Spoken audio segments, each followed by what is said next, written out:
अस्सलाम वालेकुम। अम्मी की रेसिपीज़ में आज हम बनाने जा रहे हैं चिकन गोला कबाब। तो चलिए अभी रेसिपी शुरू करते हैं। सबसे पहले हमें चाहिए होगा चिकन का कीमा 1.5 पाउंड।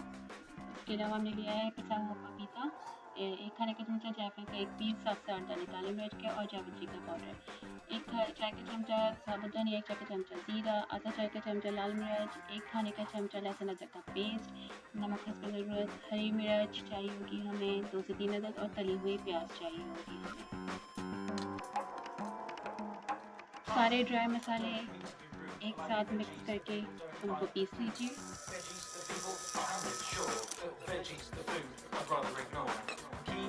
चॉपर में कीमा,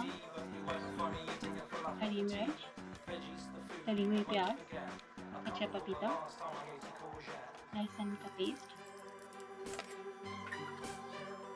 नमक और जितने भी मसाले हमने ड्राई पीसे थे वो हम इसमें शामिल करेंगे और इन सबको पीस लेंगे।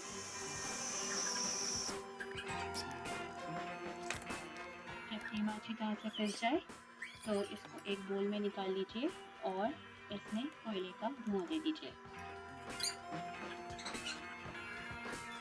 3 से 4 मिनट के लिए कोयले का धुआं देंगे हम इसके अंदर। 3 से 4 मिनट के बाद हम इनके कबाब बना लेंगे। आप चाहें तो गोल भी बना सकते हैं, मैंने यहाँ पे लंबे बनाए हैं कबाब।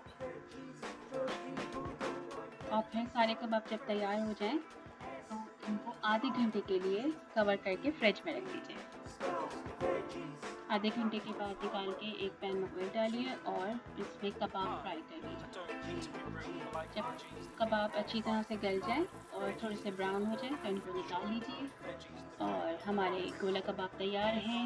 इनको ट्राई कीजिए घर पे और एंजॉय कीजिए। नेक्स्ट रेसिपी में आप लोगों से फिर मुलाकात होगी। अम्मी की रेसिपीज़ में आपसे इजाज़त चाहूँगी। अल्लाह हाफ़िज़। अम्मी यम्मी है, अम्मी मम्मी है, अम्मी मम्मी है।